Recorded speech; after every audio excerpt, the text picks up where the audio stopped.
Okay, so if you guys are looking for a real quick, easy to make costume, we recommend the Serial Killer. What do we use?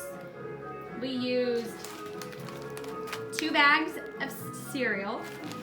We used a box of cereal, fake blood, a plastic knife, some duct tape, and some safety pins.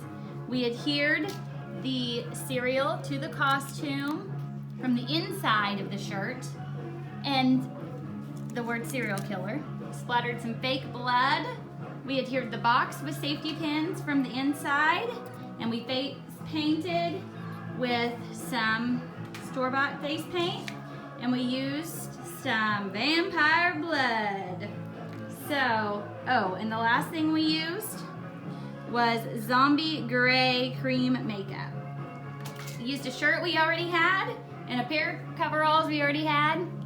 He's not seen himself, so the big reveal is about to come. Show me your scary face.